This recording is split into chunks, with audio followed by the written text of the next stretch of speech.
Buenos días a todas, todos y todes. Mi nombre es Rosy Bonilla, formo parte de la colectiva feminista para el desarrollo local. Bueno, este día les damos la bienvenida a nuestro tercer webinar que, como ustedes saben, se está realizando en el marco del diplomado de planificación y gestión urbana con enfoque de género, el cual también se está realizando en el marco de dos proyectos, que el primero es OPANS, ejerciendo la gobernanza metropolitana desde los derechos humanos, género y diversidades, que está financiado por el área metropolitana de Barcelona y el Ayuntamiento de Granollers, y también se está realizando en el marco del proyecto Construyendo una ciudad de San Salvador sostenible, segura, equitativa y democrática con la participación activa de la ciudadanía en un contexto post-COVID-19 que se ha financiado por la Comunidad Autónoma de Madrid. Es por eso que este día, como ustedes saben, en los anteriores webinars hemos tenido también la participación de otras compañeras del colectivo PUN6 que nos están ayudando a hacer esa reflexión y el análisis de los diversos capítulos de su libro Urbanismo Feminista, de las cuales ellas son autoras y que nos es grato tenerla en estos webinars, ya que nos están ayudando un montón, ¿verdad?, a hacer esa reflexión de la necesidad de repensarnos, ¿verdad?, la planificación urbana con ese enfoque de género, y ahora también nos van a ayudar a dimensionar, ¿verdad?, lo necesario que va a ser ese enfoque de género, pero interseccional. Es por ello que ahora tenemos a la compañera Sara Ortiz Escalante, que es una de las fundadoras del colectivo PUN6. Ella pues es socióloga por la Universidad Autónoma de Barcelona. También cuenta con estudios en relaciones de género. También tiene un máster de planificación urbana y también obtuvo su grado de doctorado por la Universidad de British Columbia. Bueno, ella nos dice que entre sus principales ámbitos de trabajo están relacionados con la movilidad, la seguridad urbana, las metodologías participativas y la investigación participativa desde una perspectiva feminista interseccional. Es por ello que este día ella nos va a hablar de su capítulo del libro de urbanismo feminista. El capítulo se llama Comunidad e Interseccionalidad. Por eso le damos la bienvenida a Sara. También invitarles a todas las personas que nos están viendo por el Facebook de la colectiva, como a las y los compañeros que se encuentran en Zoom, que si desean hacer alguna pregunta, algún comentario, no duden hacerla, ya sea por el chat o al final de la ponencia de Sara, ya sea alzando la mano o también igual por escribirla en el chat. Así que le damos la palabra a Sara. Bienvenida. Muchas gracias, Rosy. Muchas gracias, compañeras de la colectiva, y bienvenidas a todas y a todos. Para mí es un placer estar aquí. Como estábamos comentando con Rosy, la idea es que nos fuerais conociendo a todas, que venimos a presentar los diferentes capítulos del libro porque el libro tiene autoría colectiva y fue hecho con, digamos que a 10 manos, ¿no?, con la colaboración de las 5 compañeras. Ya ha venido mi compañera Blanca Valdivia, que habló de las genealogías, Rusé, que habló de la dicotomía público-privado. Yo voy a hablar del capítulo de comunidad e interseccionalidad. Y antes de empezar, bueno, quería remarcar que yo hace ya bastantes años tuve la oportunidad de vivir y trabajar en El Salvador, en San Salvador en concreto. Seguro que ha cambiado bastante porque hace más de 15 años que no he podido regresar. Pero para mí es relevante en la presentación que hago hoy de comunidad e interseccionalidad porque trabajé con una organización feminista, con Las Dignas, y fue en San Salvador, en El Salvador, y trabajando con una organización feminista que aprendí muchísimo de cómo trabajar temas de educación popular desde una perspectiva feminista, de métodos participativos. Entonces, lo que les voy a contar hoy, pues quizás a algunas no les es tan extraño, porque es algo que yo creo que en El Salvador tienen mucha tradición también de educación popular y de actividades participativas, y además pues viene también heredado por conocimientos diversos y en parte conocimientos que adquirí en El Salvador trabajando con las compañeras. Como ha dicho Rosy, si por favor, si quieren interrumpirme, yo no sé si las voy a ver cuando comparta pantalla a nivel del chat, pero si no las veo y quieren comentar alguna cosa, creo que sí, que las comentaré, que veo si hay algún comentario a través del chat. Pero si no, también pueden abrir el micrófono a las personas que están conectadas a Zoom, y si tienen alguna pregunta que quieren que clarifique mientras la excepción de la presentación de las personas que están conectadas por Facebook, pues también. Y Rosy, te pediría que no me importa que paremos un momento y hagas las preguntas para aclarar, ¿de acuerdo? Sí, está bien. Entonces, empezamos. Bueno, esta es la portada del capítulo de Comunidad e Interseccionalidad. También le comentaba a Rosy que, no sé si Blanca y Rosy comentaron, vais a ver a 4 de las 5 socias que trabajamos en este libro.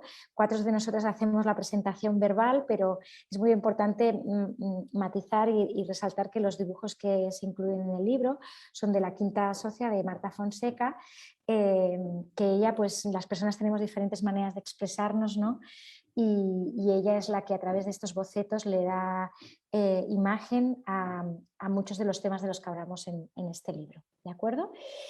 En este capítulo es un capítulo que viene después de que proponemos o que queremos, después de hacer la crítica, ¿no?, a los modelos a los paradigmas de urbanismo y de planificación urbana preponderantes, ¿no?, en diferentes ciudades y en diferentes territorios a lo largo del mundo, que están muy atravesados por una perspectiva patriarcal y también por un sistema capitalista neoliberal.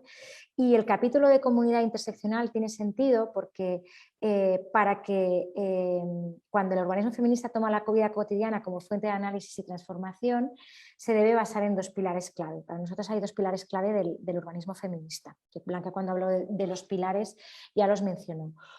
Una es la integración de la perspectiva interseccional al feminismo para romper con esencialismos. Entonces empezaremos a hablar un poco de este capítulo de la perspectiva interseccional. Y 2, la participación activa y transformadora de la comunidad, y en particular de las mujeres, en los procesos urbanos. Esto seguramente las compañeras ya lo hablaron.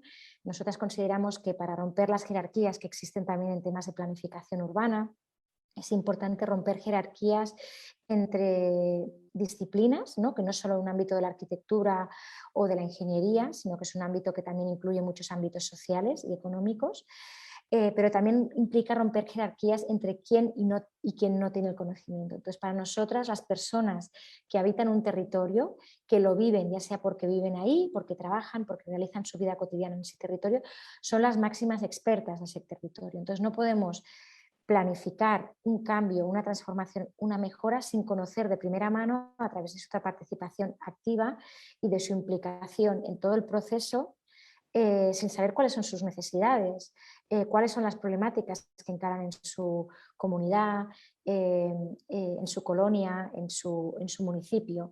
Y por eso nosotras, para conseguir y para incorporar la experiencia de las personas que viven en un barrio, incorporamos a través de procesos de participación, y apoyamos a procesos también de acción comunitaria que vienen dados directamente por las comunidades. ¿Por qué en particular de las mujeres? Pues las mujeres han estado históricamente excluidas de lo que es el ámbito del urbanismo, de la movilidad, ¿no? Han sido materias, por un lado, muy masculinizadas ya en la misma universidad, ¿no?, de quien ha podido acceder a estos estudios, después de las posiciones que se han ocupado a nivel también técnico de municipalidades. Y aunque ha habido mujeres arquitectas y urbanistas, también se han visibilizado sus aportaciones. Pero además, no solo es importante integrar la participación activa de las mujeres como técnicas, sino también como vecinas. Las mujeres, por la doble y triple jornada, por la carga que tenemos y que acumulamos de trabajo remunerado, ya sea formal o informal, además del trabajo reproductivo y de cuidado, del cual en el 85% de los casos seguimos siendo las responsables, ¿no?, Las mujeres son el 85% de las personas que desarrollan el trabajo doméstico y de cuidados. Esto, doble y triple presencia, ¿no? También juntada con el trabajo que hacemos a nivel comunitario, nos da mucho conocimiento de cuáles son las necesidades, ¿no?, que pasan en una comunidad y de qué cosas se podrían mejorar. Y cuando hacemos, lo hablaremos, ¿no?, pero cuando hacemos trabajo con las mujeres, muchas veces las mujeres no hablan solo de qué les pasa a ellas individualmente, sino hablan de qué le pasa a sus hijos, a sus hijas, a las personas mayores, a las personas jóvenes, a las personas de su comunidad en la diversidad. Hablan de las necesidades colectivas y diversas. Muy bien. Entonces empezamos con la primera parte del capítulo, que sería la interseccionalidad. Quizás este concepto ya lo conocen, pero para las que no conozcan, el concepto de interseccionalidad fue introducido por feministas postestructurales y postcoloniales que a lo largo de los años 80, ahora veremos una línea del tiempo que nos hablan de algunas de las teóricas que introducieron este término, y el objetivo era romper con la concepción esencialista de lo que significaba ser mujer, ¿no?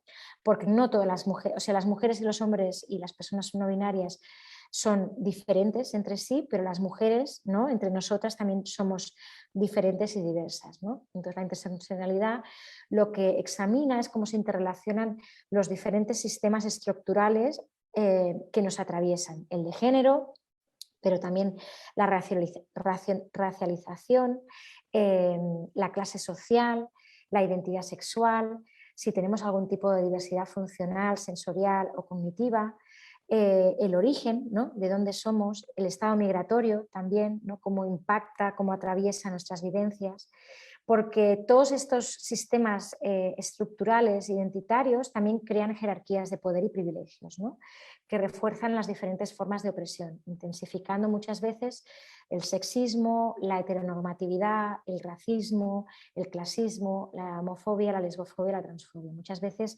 las diferentes formas de opresión interactúan entre sí y lo que hacen, ¿no?, es causar dobles, triples y múltiples opresiones, ¿no? Siempre decimos, no es lo mismo ser una mujer blanca, de clase media, con un trabajo remunerado, con todas las funciones que tienes, independencia para moverte, que a lo mejor tienes acceso a un coche privado, por ejemplo, que la de una mujer de clase trabajadora, que es una mujer que se la lee como racializada, ¿no? Que a lo mejor es cabeza de familia de una familia monomarental y que tiene un trabajo informal. Las necesidades, las oportunidades, los privilegios y las opresiones variarán en estos tipos de mujeres. Por eso es importante tener esta mirada interseccional, ¿no?, también por edad, ¿no?, cómo la edad influye también en los diferentes ciclos de vida. Un poco el análisis de quien habla en la historia a través de interseccionalidad, y aquí son unos apuntes. A hablar también, yo creo que Blanca esto lo habló, ¿no?, también cuando se hablan de genealogías, en este caso de interseccionalidad, que muchas veces se han visibilizado genealogías muy del norte y muy anglosajonas, ¿no?, porque vivimos en un mundo que también es eurocéntrico, anglocéntrico, ¿no?, que valora los idiomas coloniales por encima de otros, ¿no?, pues el inglés, el francés, el español, en comparación con los idiomas, con las lenguas indígenas, por ejemplo. Entonces, se tiene muy documentado todo aquello que está escrito en inglés y las aportaciones en inglés, ¿no? Entonces, muchas de las referentes son referentes anglosajonas o de habla inglesa, pero también es interesante ver, por ejemplo, en nuestros territorios, quién ya habla en los años 80, por ejemplo, de este cuestionamiento del feminismo esencial, ¿no? Saber si ya hay referentes, que seguro que las había, referentes en El Salvador, ¿no?, o referentes en Mesoamérica o en otras partes de Latinoamérica. La primera referencia que se tiene es del año 1977, cuando el colectivo de feministas lesbianas negras de Boston, que se llamaban el Combahee River Collective, empezaron a cuestionar que sus necesidades, su vida estaba atravesada por el hecho de ser feministas, pero también, o sea, mujeres, pero también mujeres lesbianas y negras, y que esto les hacía tener una experiencia totalmente diferente de la vida en relación a las mujeres que en los años 70, ¿no?, estaban luchando por los derechos de las mujeres, ¿no?, que muchas de ellas, ¿no?, eran blancas, ¿no?, y que tenían como la herencia de las sufragistas. De hecho, Sojourner Truth, que fue una mujer negra que fue esclava y que luchó contra el esclavismo, ¿no?, ya hablaba, ¿no?, de las diferencias entre las mujeres blancas y las negras. Pues las blancas no eran esclavas y las negras sí que lo eran, ¿no? Entonces ya empiezan a integrar, ¿no?, el concepto de diversidad y de interseccionalidad dentro del feminismo. Más tarde, en el año 85, Maxime Molinex también hace un cuestionamiento del feminismo esencialista y empieza a hablar de que las identidades de las mujeres se cruzan con otras identidades. Luego, una referente que se identifica como chicana, ¿no?, Gloria Anzaldúa, también a finales de los años 80 publica su libro Borderlands. Gloria Anzaldúa, aparte de ser una activista, era poeta, ¿no? Y en su libro ya cuestiona el binarismo de género como por ser una mujer que ella se identificaba como queer, ¿no?, y como chicana, ¿no?, y que su libro se llama Borderlands, porque ella explica en su libro, no sé si alguna de vosotras ha podido acceder a leer su libro, que también está escrito en castellano, o sea, está traducido al castellano, habla de vivir en la frontera, ¿no?, en la frontera de varias cosas, de que no se identifica ni como mujer ni como hombre, o sea, de que no pone en cuestión el binarismo de género, pero también en la frontera del idioma que habla, que ella es chicana, ¿no? Tiene raíces mexicanas, pero no se identifica, pero es nacida en Estados Unidos, pero no es reconocida como estadounidense, pero tampoco como mexicana, ¿no? Entonces vive en ese dualismo también, que es falso para ella, ¿no? O, por ejemplo, el dualismo del lenguaje, ¿no? Ya su libro combina mucho el inglés, el español y también el spanglish, ¿no? Porque también es parte de su diversidad y de su identidad, ¿no? Entonces yo creo que ella es como una referente y una lectura que recomiendo muchísimo porque es inspiradora. ¿Quién realmente, ¿no?, a quién se le atribuye el concepto de interseccionalidad, ¿no?, de cuándo se empieza a hablar de esta palabra de interseccionalidad?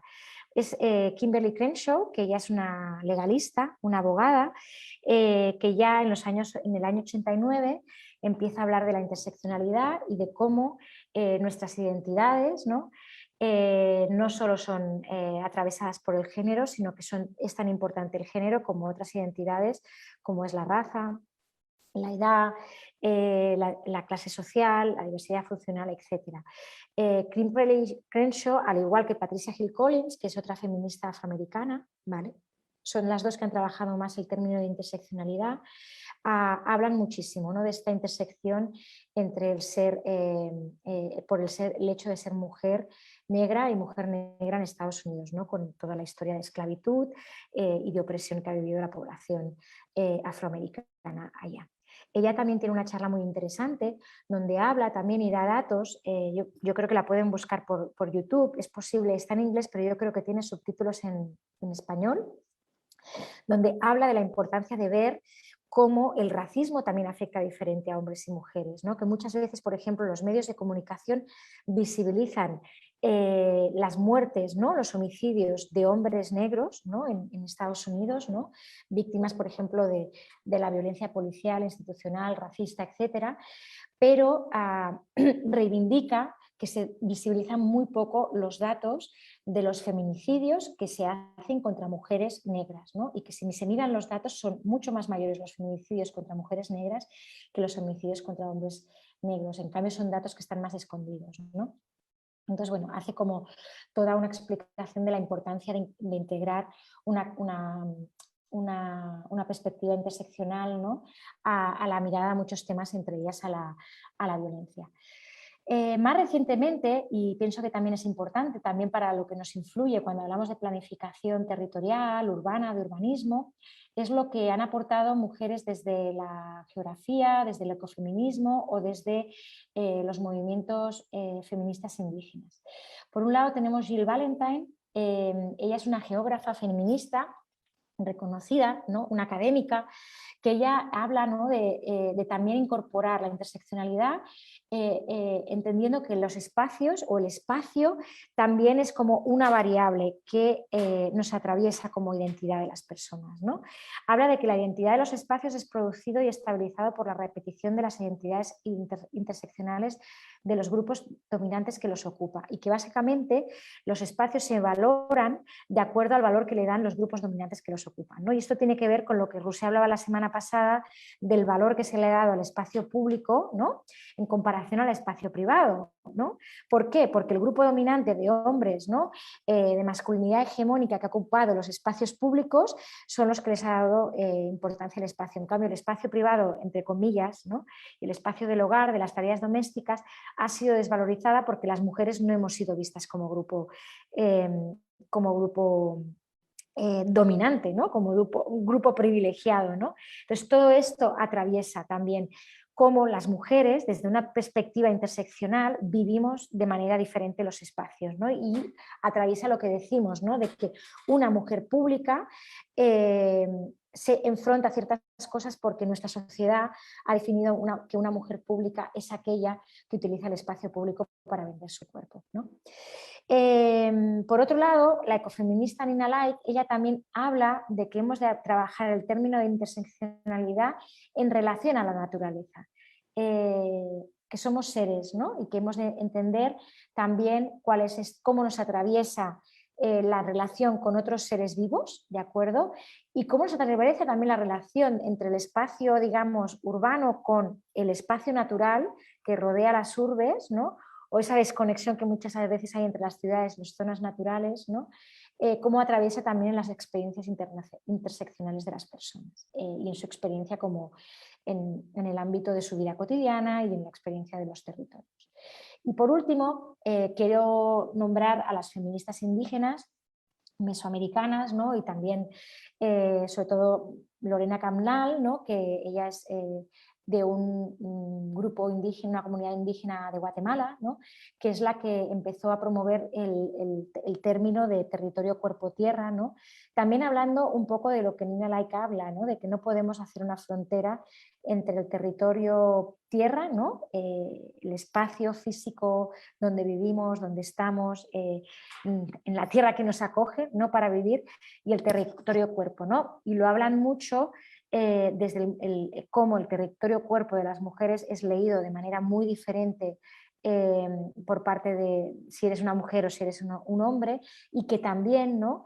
En el colonialismo el patriarcado ha tenido un elemento muy importante a ver, ¿no? En la explotación que se ha hecho y la extracción que se ha hecho del cuerpo de las mujeres. Bueno, las compañeras que estáis ahí quizás sabéis mucho más de todo lo que las feministas indígenas aportan en relación al análisis del extractivismo, del colonialismo desde una perspectiva feminista, ¿no? Pero así como para apuntar la importancia, ¿no? De que ellas también ven la importancia de estudiar, analizar, visibilizar la conexión del territorio cuerpo-mujeres y del territorio cuerpo-tierra para poder entender las dinámicas que se dan, ¿no?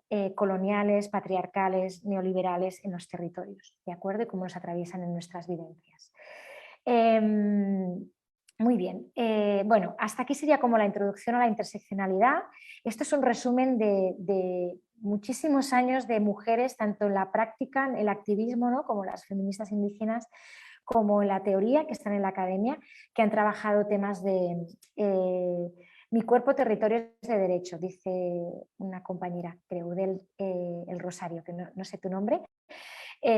Dilcia, exacto, ¿no? Que nuestro territorio, ellas también hablan de nuestro territorio, no solo como territorio de ocupación y como territorio que se ha colonizado, ¿de acuerdo?, sino como también el territorio de derechos y el primer territorio que puede ejercer la agencia, ¿no? O sea que esto también habla mucho Ana Falú y otras feministas de la Red Mujer y Hábitat de América Latina, ¿no? De hablar del cuerpo como territorio, no solo de opresión, sino también de derechos, ¿no? Porque si no, si solo hablamos de opresiones, también nos estamos revictimizando, ¿vale? Muy bien, pues si quieren pasamos a hablar ahora de la segunda parte del capítulo, ¿no? El capítulo es comunidad interseccional, ahora nos centraríamos en lo que es comunidad. Bueno, nosotras hablamos, ¿no?, de que la participación y la acción comunitaria es imprescindible para reconocer y visibilizar lo que pasa en un espacio, para poner sobre el papel todo el conocimiento que acumula una comunidad sobre su propio territorio. Es lo que decía antes, ¿no? O sea, es importantísimo reconocer que las personas que habitan un territorio son las máximas expertas de ese territorio.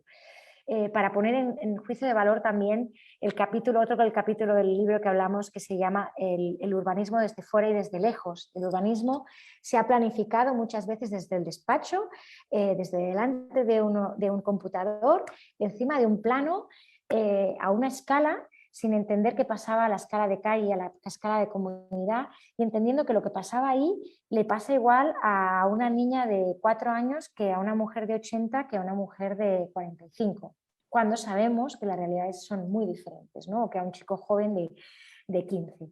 Entonces, por eso es importante bajar a la comunidad y ver, ¿no?, no desde fuera y desde lejos, sino desde cerca, la proximidad y con la participación y la acción comunitaria de las personas. Antes de hablar de participación,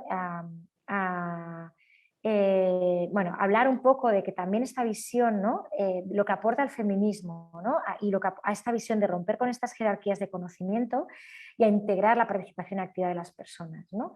Se parte de una crítica al conocimiento como se ha entendido que es científico, ¿sí?, que idealiza, ¿no?, o maximiza los ideales de objetividad, racionalidad, neutralidad, universalidad, ¿no?, que está basada en lógicas dicotómicas, que esto también lo hemos hablado mucho, ¿no?, masculino-femenino, la diferencia entre naturaleza y cultura, público-privado y algunas otras, ¿no? Y esto está totalmente en desacuerdo con la visión interseccional, ¿no?, de que también destruye dualismos y falsas dicotomías, ¿no?, porque las identidades son más complejas y más diversas, ¿no? Además, esta visión del conocimiento científico tiende a conceptualizar a las personas fuera del contexto, de su contexto social, esto que decía, desde fuera y desde lejos. Muchas veces además utilizan datos para analizar la realidad que son muy alejados, que utilizan encuestas a cierta escala, ¿no?, y números absolutos, que las encuestas, aún que llevamos muchos años desde el feminismo diciendo que se tienen que recoger datos segregados por género y por otras identidades, ¿no?, aún hay muchas encuestas que no se recogen datos integrados por género y que cuando se recogen, el análisis que se hace no es desde una perspectiva de género. Entonces, ignoramos las consecuencias de esos datos a nivel del contexto social, ¿no? Y por lo tanto son formas de recoger datos que muchas veces homogeneizan sujetos y realidades. ¿Eso quiere decir que no valen las encuestas? Sí, las encuestas son valiosas, pero no es la única fuente de conocimiento y no es una fuente de conocimiento ni racional, ni neutral, ni objetiva, porque muchas veces se valoran los datos cuantitativos como aquello que nos da la verdad absoluta, ¿no? Pero también los datos cuantitativos, las encuestas, ¿no?, los experimentos científicos están atravesados, ¿no?, por un esbiage, por una serie con lo que yo digo, ¿no?, todo el mundo va a cargar una mochila con muchas experiencias personales, laborales, académicas, comunitarias, ¿no? Y esas experiencias no las dejamos en casa el día que vamos a trabajar, esas experiencias las llevamos con nosotras y atraviesan todo lo que hacemos. Entonces, hemos de romper con esta visión, ¿no?, de que el conocimiento científico es objetivo, ¿no?, y que hay ciertos datos que son más objetivos y más verdaderos que otros, ¿no? Entonces también, bueno, cuestionamos eso, que sujeto de estudio son personas sin subjetividad y no como agentes, y no tienen la visión de que son sujetos como agentes que desarrollan su análisis de su situación, ¿de acuerdo? Por eso, para nosotras es importante trabajar la participación desde una perspectiva de género interseccional.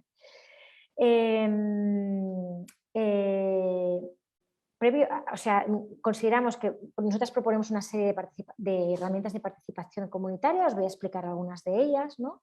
Pero antes de eso os voy a explicar un poquito qué entendemos por participación y por qué pensamos por participación. Nosotras diferenciamos primero entre la estructura de decisiones que son verticales de la estructura de decisiones que son horizontales, ¿no? Pues en una estructura vertical son las personas vecinas son las receptoras pasivas de información y de instrucciones, ¿no? Cuando se da un planeamiento urbano vertical, pues las personas técnicas y políticas deciden lo que se va a hacer en ese territorio, referente a ese espacios públicos, a ese parque, y cuando lo han decidido, como mucho, van a la comunidad, se lo presentan y les dicen qué les parece, pero todo el trabajo ya está hecho. Mientras que en una estructura de decisiones de horizontal, las personas se comunican horizontalmente, se rompe con las jerarquías de disciplinas, pero también las jerarquías, ¿no?, de poder en la toma de decisiones, ¿no?, y desde una perspectiva crítica, y las decisiones se intentan tomar de manera colectiva y sin jerarquías. ¿Por qué es importante hacer participación? Bueno, porque cualquier intervención en la comunidad tiene que ser hecha a través de la participación de la gente, porque son ellas las personas usuarias del espacio en las que se va a realizar la intervención, las personas afectadas, porque son las, como he dicho reiteradamente, las que tienen mayor conocimiento del área por su experiencia cotidiana, porque además la participación incrementa el sentimiento de pertenencia y el nivel de satisfacción, y esto se ha documentado también a través de muchas investigaciones y estudios que han analizado procesos urbanos que se han hecho con participación de las personas y procesos que no. El nivel de satisfacción y de aceptación y de pertenencia de ese proyecto es mucho más alto cuando hay participación, y porque es una oportunidad para dar poder de decisión a personas y grupos que han sido normalmente excluidas, y entre ellas las mujeres, que somos más del 50% de la población, y las mujeres en su diversidad, además de otros grupos que no se han tenido en cuenta porque no se han considerado productivos, ¿no?, como la infancia, la gente joven, la gente mayor, personas con diversidad funcional, etc. También queremos diferenciar que cuando hay participación, también diferenciamos en la participación que se hace para legitimar procesos, ¿no?, es la que decía, ¿no?, cuando las representantes o las autoridades son quienes toman las decisiones, no los miembros de la comunidad, y cuando ya se ha tomado la decisión se enmascara en un proceso participativo el informar a la comunidad de lo que se va a hacer y preguntarles qué opinan, ¿vale?, pero no hay un proceso de transparencia de por qué se ha hecho eso, de a qué intereses responde, de a qué necesidades, etcétera, versus la que nosotras nos apuntamos, ¿no?, que es la participación transformadora, que son las personas de una comunidad quienes toman las decisiones directamente. Aquí tendríamos que diferenciar, ¿no?, entre la participación que muchas veces viene motivada por las instituciones o la acción comunitaria que viene directamente motivada por las comunidades, ¿no? En muchos contextos donde la institución no responde, ¿no?, y yo creo que en eso compañeras del Salvador seguro que estaréis de acuerdo conmigo, muchas veces cambios sustanciales se producen por las acciones comunitarias, los movimientos comunitarios y sociales de la sociedad civil que se organiza para responder a ciertos problemas sociales porque las instituciones no han respondido. Esto pasa en El Salvador y pasa en muchos contextos, también en el Estado español y en muchos contextos, ¿no? Y por eso es importantísima también legitimar y dar valor a la participación comunitaria que viene desde abajo. Una de las partes que hablamos en el libro, un proceso participativo, y es importante también el por qué la importancia de incluir una perspectiva de género en un proceso participativo o de acción comunitaria, ¿no? Leo textual lo que escribimos ahí. Un proceso participativo no garantiza per se que la participación sea horizontal ni que dentro del grupo implicado haya personas con diversas características socioeconómicas y con experiencias y realidades variadas. En este Pero sentido... tengo que oír esta clase. ¿Perdón? Ah, no, nada, creo que alguien se había desmuteado.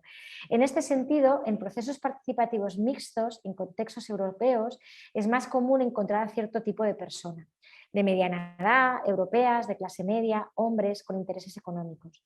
Matizo procesos europeos, porque como decía, muchos de los aprendizajes y trabajo que hacemos con Latinoamérica, cuando se ha hecho el proceso participativo desde la comunidad, es mucho más diverso. No siempre, pero es mucho más diverso.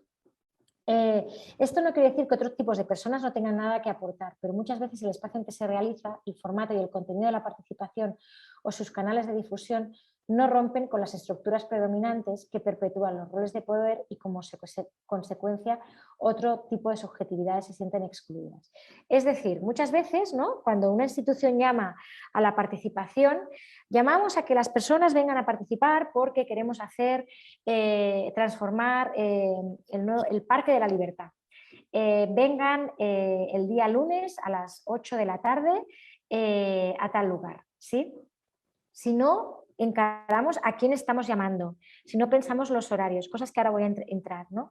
Si no hacemos una comunicación que nosotros llamamos comunicación fina para asegurarnos que la diversidad de personas de esa comunidad están representadas, ¿quién llegarán? Llegarán personas que siempre se han sentido interpeladas a participar y que siempre se escucha sus aportaciones. Muchas veces son hombres, en el contexto europeo muchas veces son hombres de clase media, a veces son hombres que ya no trabajan remuneradamente, que tienen mucho tiempo, personas mayores, ¿no? A veces son hombres que tienen intereses económicos porque están vinculados a un negocio o a un comercio y que hace lo posible para impregnar o para influenciar en ese proceso participativo, ¿no? Por ese interés económico detrás. Pero si no se hace un trabajo de incorporar la perspectiva de género y la diversidad en el proceso, la mayoría de personas queda fuera de ahí. Y lo mismo se va a hacer en cómo se piensa, o sea, desde cómo se hace el llamado a la participación, a cómo se piensan las herramientas, los talleres que vamos a realizar, los formatos en que vamos a realizar la formación, en qué lugar el espacio físico, en qué condiciones de horarios, de lo que acompaña la participación y en cómo gestionamos las dinámicas de género. Puede ser un proceso participativo, pero que replica dinámicas patriarcales, coloniales y machistas, ¿no? Por eso la participación con una perspectiva de género interseccional fomenta la diversidad versus la homogeneización, ¿no? No queremos hacer generalizaciones, queremos recoger la diversidad de necesidades de un territorio. Muchas veces en la participación convencional, sin esta perspectiva de género, se pone mucho énfasis en llegar a consensos. Venga, vamos a llegar a acuerdos. ¿Cuál es el acuerdo para esto? De lo que se debe poner en este parque o lo que no. Estos consensos, yo no digo que sean necesariamente por ser malos, está bien, seguramente hay comunidades que en ciertos ámbitos pueden llegar a un consenso, no sé, me invento un ejemplo, ¿no? Una comunidad que le atraviesa una autopista y que quieren cambiar, quieren soterrar, ¿no?, la autopista y hacer un parque encima. Pues seguramente muchas partes de esa comunidad tendrán consenso de que eso es un beneficio para la calidad de vida en términos de salud, de medio ambiente, de reducir la contaminación atmosférica, sonora, etcétera, de ese territorio. Pero habrá otras cosas en las que diferirán y es importante también visibilizar las diferencias que existen en un territorio a lo que no se llega a consenso, ¿de acuerdo? Y también porque si no, muchas veces cuando se llegan a consenso se invisibilizan diferencias de género, también dependiendo de qué voces se estén escuchando más, ¿no? Qué voces se escuchan más o menos. La participación tiene que atender a la diversidad de individuos, a experiencias y romper jerarquías, incorporar la perspectiva de género desde la interseccionalidad. A ver, ahora explico, voy a así o parafrasear. Una de las estrategias que utilizamos en nuestros procesos es trabajar con grupos de identidades diferentes. Bueno, lo voy a explicar ahora cómo hacemos un proceso participativo, ¿de acuerdo? Por ejemplo, en una primera fase de diagnóstico, ¿no?, cuando queremos saber cuáles son las necesidades de la vida cotidiana de las personas en un territorio, hacemos grupos por separados, ¿de acuerdo? Pues convocamos a un grupo solo de mujeres, no mixto, a un grupo de personas jóvenes, de niños y niñas, a un grupo de personas con diversidad funcional que depende de qué diversidades funcionales ya son muy diversas. Puede ser que vengan personas que tienen una discapacidad física, pero también algún tipo de discapacidad visual o auditiva. Convocamos a personas mayores y después también siempre convocamos a un grupo de asociaciones más tradicionales, vecinales, que a veces, y no lo digo en despectivo, a veces acaba siendo el grupo de hombres, ¿no?, porque son asociaciones que tradicionalmente han sido lideradas por hombres, ¿no? Entonces hacemos un trabajo adaptado a cada uno de esos grupos, ¿no? Porque las personas, según su identidad y su proceso de socialización, tienen diferentes maneras también de integrarse. A las mujeres nos han socializado en callarnos, en no decir lo que pensamos, en pensar que lo que decimos no es importante, ¿no? Y a los hombres los educamos y los entrenamos a que todo lo que dicen es importante y como si todo lo que hicieran fueran cosas nuevas, ¿no? Y por eso se da mucho con descendencia machista, ¿no? O mucho mansplaining, como se dice en inglés, ¿no? Entonces, en un proceso participativo que haya grupos mixtos donde no se tiene una mirada feminista, puede ser que estemos replicando dinámicas machistas, ¿no? Donde una mujer esté hablando, se la interrumpa o se apropien los conceptos o las ideas que dice una mujer, luego la diga un hombre y a esa idea se la valore y se la visibilice mientras sea silenciada la mujer, ¿no? Después, por ejemplo, también los tipos de herramientas se tienen que adaptar. Por ejemplo, las mujeres mayores se implican más en grupos pequeños no mixtos que en grupos de debate abierto. Muchas veces cuando trabajamos con mujeres más ancianas, ¿no? Pues trabajamos desde una conversación, desde que nos expliquen pues, sus recorridos y desplazamientos de la vida cotidiana. A veces a ellas les es difícil ubicarse dentro de un plano, de un mapa. Entonces, si trabajamos con un plano, pues trabajamos de manera conjunta, con letras o elementos que puedan reconocer en el espacio, que puedan leer bien o no, o se utilizan elementos más orales. Es lo mismo que cuando trabajamos con infancia. Con infancia tendremos que pensar en dinámicas que utilicen el dibujo, por ejemplo, o todo el tema de las manualidades y la manipulación con las manos o el juego. Con jóvenes, dinámicas que sean rápidas, que los mantenga concentrados, ¿no? Con personas con diversidad funcional, pues adaptadas también a su diversidad funcional. Todo esto es importantísimo, ¿no? Porque si no, no podemos reconocer, no podemos captar a esas personas y no podemos reconocer ni validar ni visibilizar lo que favorece no su vida cotidiana. Cuando hacemos estos trabajos separados por grupos, cogemos tanto conocimiento con tanta complejidad del uso y el acceso que tienen las diferentes personas a los espacios, ¿no? En un corto plazo de tiempo, porque a lo mejor a veces hacer 4 grupos participativos diferentes, ¿no? Con mujeres, con jóvenes, con personas mayores, con personas con diversidad funcional, de 2 horas, nos da una riqueza de conocimiento que completa los datos cuantitativos que pueden existir y los enriquece, ¿de acuerdo? Y los complejiza, sin homogeneizar, sin dinámicas reduccionistas. Muchas veces después de esta parte de diagnóstica, donde las personas se han sentido escuchadas, visibilizadas, sus conocimientos y experiencias han sido valoradas, es cuando hacemos dinámicas o sesiones de trabajo para trabajar conjuntamente con todos estos grupos en un grupo mixto. Y ahí es donde se valora la mirada interseccional, lo que ha aportado cada grupo y donde todos los grupos toman conciencia de que no es solo lo que nos afecta a los niños y niñas o a las jóvenes o a las personas mayores lo que es importante de aterrizar y de abordar, sino es lo que afecta a toda la comunidad en su diversidad, ¿no? Y también aumenta este sentimiento de empatía y de, digamos, de solidaridad con las necesidades de la otra persona, ¿vale? Bueno, esto como resumen, ¿no? Este proceso tiene la potencialidad de valorar las necesidades en su conjunto, reconociendo la diversidad y la complejidad, proponiendo respuestas y transformaciones que incluirán dichas riquezas, ¿no? ¿Qué más aporta la perspectiva de género? Pues también aporta en qué cosas preguntamos cuando estamos haciendo un proceso comunitario, un proceso de participación, ¿de acuerdo? ¿Por qué? Porque desde la perspectiva de género visibilizamos elementos y temas del urbanismo feminista. La importancia de la esfera reproductiva y del cuidado, ¿no? De cómo ese barrio, ese territorio está respondiendo, ¿no? a las actividades de cuidado, ¿no? De cómo también responde o cómo nos proporciona autonomía o no, o nos violenta a las mujeres por el hecho de tener un cuerpo sexuado femenino o por ser leídas por tener un cuerpo sexuado femenino, ¿no? Y también todos los temas de la vida cotidiana en su complejidad, ¿no? No solo de la esfera productiva, sino de la reproductiva, comunitaria y personal, ¿no? Esto, si no se incorpora la perspectiva de género, no se visibiliza. Si no se pone énfasis, no se visibiliza. Y es muy fácil ponerle énfasis con las herramientas. Es simplemente tenerlo en mente y aplicarlo. También permite pensar las relaciones entre mujeres, hombres y personas con identidad no binaria, cómo se construye la masculinidad y la feminidad y las implicaciones del género en los roles y actitudes de las personas. Ya hemos hablado un poquito, ¿no? O sea, implica ser conscientes de quién ocupa más espacio en los debates y quién no, desde dónde se dice, de cómo te atraviesa tu rol de género, tu masculinidad, tu feminidad, ¿no? A la hora de participar, ¿no? Y ser consciente de eso, ¿no? Y también romper con dinámicas de poder desiguales que invisibilizan a las mujeres o que valoran ciertos elementos de la masculinidad hegemónica y no de la feminidad.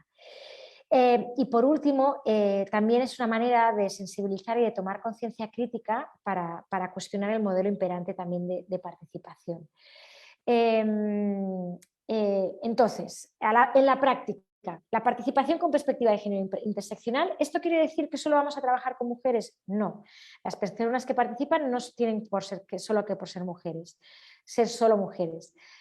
Vamos a explicar algún ejemplo, alguno donde utilizamos una perspectiva interseccional y aplicamos lo que os he dicho, hacemos grupos por grupos identitarios de personas y después los juntamos en grupos mixtos, pero sí que hay temáticas que hacemos participación no mixta, con mujeres y personas que se identifican como lesbianas o como mujeres transgénero. En particular, todo el trabajo relacionado con violencias contra las mujeres, violencias machistas, porque el tema de la seguridad y de la percepción de seguridad de las violencias no lo podemos trabajar en un inicio con grupos mixtos, quizás en fases posteriores, pero necesitamos crear un espacio seguro donde las mujeres puedan expresarse teniendo ese espacio de seguridad y de confidencialidad, sin ser interpeladas, y donde se valore su violencia por el hecho de que somos las mujeres las que vivimos violencia por el simple hecho de recibir violencia, y esto diferencia mucho a las violencias que reciben los hombres. Hemos de ser muy flexibles y creativas en el diseño y el uso de las dinámicas que faciliten la participación de todas para asegurar que se escucha todas las voces, y en esto yo no quiero dar lecciones en El Salvador porque tenéis organizaciones que hace décadas que trabajan en educación popular y en dinámicas súper creativas y que se adaptan a muchos niveles educativos, a diferentes comunidades, etc. Hemos de garantizar espacios y horarios adecuados y compatibles con las tareas reproductivas. ¿En qué espacio vamos a hacer la participación? Si es una participación que se enfoca desde la institución, por ejemplo, desde el OPAMS, ¿dónde vamos a convocar a las personas? ¿Vamos a convocarlas en las oficinas de OPAMS o vamos a hacerlo en un lugar de la comunidad donde las personas se sientan como más apropiadas de ese lugar, más cómodas, ¿no? Menos institucionales, ¿no? Eso es muy importante. Es un espacio accesible para todas las movilidades. Es un espacio accesible también no solo para entrar al espacio, sino para llegar. ¿Cómo se puede llegar a pie, en transporte público? Facilitar el acceso a las personas a ese espacio, y también en qué horarios, ¿no? Es un horario adecuado para los grupos que estamos convocando, es compatible con las tareas de cuidado, podemos tener servicio de canguraje o de cuidado de niños y niñas mientras estamos haciendo los talleres con mujeres, podemos hacer actividades paralelas, un taller con mujeres y un taller con sus hijos y hijas. Todo esto son preguntas importantes de hacer cuando hacemos participación. Y por último, para una correcta integración de la perspectiva de género en un proceso participativo debe ser incorporado en cada etapa. Desde que lo pensamos, desde que hacemos esa comunicación, ¿vale? Cuando hagamos la comunicación, que pensamos en diferentes tipos de comunicación que podemos llegar a las personas, que podemos explicarles e invitarlas a participar, hasta que hacemos las actividades, ¿no? Y toda la logística, el espacio, las dinámicas, cómo recogemos los datos, hasta cómo analizamos los datos y cómo presentamos el informe de resultados, ¿no? Esto es importantísimo. O cómo se incorpora, por ejemplo, cómo los criterios de género que salen de esos datos se pueden incorporar en un proyecto ejecutivo, por ejemplo, de una plaza. Tener siempre presente, ¿no?, que las condiciones materiales y temporales de las talleres o dinámicas deben incluir la diversidad de realidades y condiciones en diversos aspectos, ¿no? Esto ya lo he dicho, como la localización, temporalidad, horario, accesibilidad. Y si no incluimos la perspectiva de género, estos aspectos suelen ser ciegos al género. El contenido de los talleres y la estructura del taller y las metodologías, ¿vale? Como resumen. Como hemos dicho, se pueden hacer procesos de participación desde arriba, desde las instituciones, impulsados por la institución, las personas técnicas hacia las personas vecinas, o desde abajo, desde la comunidad, desde las personas vecinas, ¿no?, que llevan tiempo haciendo una reivindicación comunal, vecinal, comunitaria, que muchas veces influye las personas técnicas, ¿no?, que no pueden hacerse de espaldas a esa reivindicación comunitaria y activista, ¿no?, y la institución responde. Muy bien. Si tienen alguna pregunta, hasta aquí, que es como la parte más teórica del capítulo, la pueden hacer por el chat o por el micrófono, ya sea el chat de Zoom o de Facebook, porque ahora os explicaré un par de ejemplos y después ya abriremos para preguntas, ¿de acuerdo? Ruth Ramírez, dígame. Hola, buenos días. De verdad que ha estado sumamente interesante todo lo que se nos comparte, pero a mí me queda una gran inquietud y es decir, vaya, desde la municipalidad se ha impulsado la creación de las unidades de la mujer, con, digamos, cierta normativa que ampara la creación. Quizás estoy siendo como muy redundante porque, o sea, vaya, sí tengo la ley que me está obligando a mí como institución gubernamental a crear la unidad, pero ¿cómo hago con el componente de que al final, aunque tenga la unidad, no se transversaliza el enfoque como tal? Y entonces Claro. ahí se pierde, digámoslo así, la esencia de la creación de la unidad misma. ¿Cómo se No juega sé, con ese elemento ya dentro de lo local? ¿Cómo se claro. puede hacer en este caso? Gracias. Ruth, no sé si te voy a poder contestar. Es una pregunta complicada pero bueno, yo lanzo ideas, ¿no? O lanzo reflexiones. No sé si la respuesta va a ser cómo podemos hacer, pero sí que es verdad que a veces hay los mecanismos legales, pero a la práctica no se ponen en práctica, o si se ponen, ¿no? Y como tú dices, se crean las unidades de la mujer. Mi pregunta es, ¿qué dotación presupuestaria y qué dotación de recursos humanos tienen esas unidades de la mujer, ¿no? Porque a lo mejor se crean, ¿no? Hay una intención, ¿no? Legal o política de crearlas, pero quizás a la práctica no hay un compromiso institucional real si no se dota de presupuesto y si no se dota de personas, ¿no? Que estén en esas unidades de unidades de la mujer, ¿no? Por otro lado, para mí la pregunta es una pregunta que también, ya trayéndolo a nuestro contexto, ya que no conozco en profundidad el contexto de El Salvador, o lo conozco pero desde hace muchos años y no en los últimos años. Tu pregunta de la transversalidad es la pregunta del millón, ¿no? Es la pregunta que después, por ejemplo, nosotras de 15 años de estar trabajando en este tema, y de que también en el Estado español, ¿no? Se han trabajado mucho por la transversalización, bueno, como en otros estados, ¿no? Que desde Beijing 95 se ha trabajado muchísimo por la transversalización del género en las instituciones. Es un trabajo duro, ¿no? De picar piedra. ¿Y por qué? Porque muchas veces hay también estas jerarquías, ¿no? Entre qué conocimientos o qué unidades tienen más importancia en una municipalidad, en una institución a nivel de territorio. Y, por ejemplo, las unidades, ¿no? De la mujer, como que son temas sociales, ¿no? No se ven como un tema transversal, sino se ve como un tema aparte, ¿no?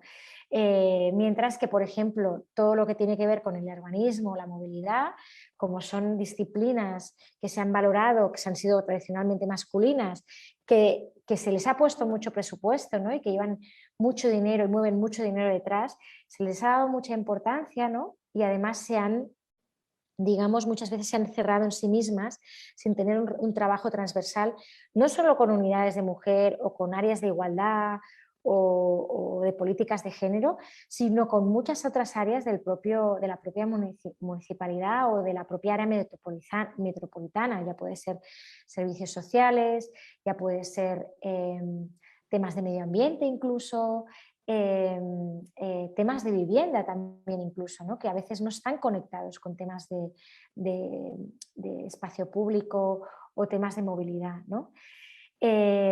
¿Cómo se puede hacer? Yo, de la experiencia de los años que trabajamos aquí, veo que el trabajo que hacen las personas técnicas de la unidad de la mujer es cabal, y es un trabajo, muchas veces el cambio no es radical del día a la noche, no es un trabajo del que hacemos muchas, ¿no? Y hacemos todas, ¿no? De pues seguir insistiendo, ¿no? Mucho, de hacerlo también a través de, venga, pequeños proyectos. Vamos a intentar con este proyecto involucrar a diferentes áreas, ¿no? A que en esta reforma de este espacio público vemos cómo urbanismo puede abrir las puertas a otras áreas, entre ellas a igualdad. ¿Por qué? Pues que quizás es un espacio público que causa percepción de inseguridad a las mujeres, porque ha habido agresiones sexuales, a ver si por el tema de la seguridad urbana podemos meter un pie ahí, ¿no? Y yo creo que es mucho trabajo de hormigas, ¿no? De ejército de hormigas, de estar trabajando, pero sí que también puede ser muy frustrante, vuelvo a decir, si no hay un compromiso institucional, si no hay los recursos humanos y si no hay un presupuesto vinculado al trabajo que también se hace desde las unidades de la mujer, ¿no? ¿Quién más? ¿Ha levantado la mano? Laura Laura, Morán.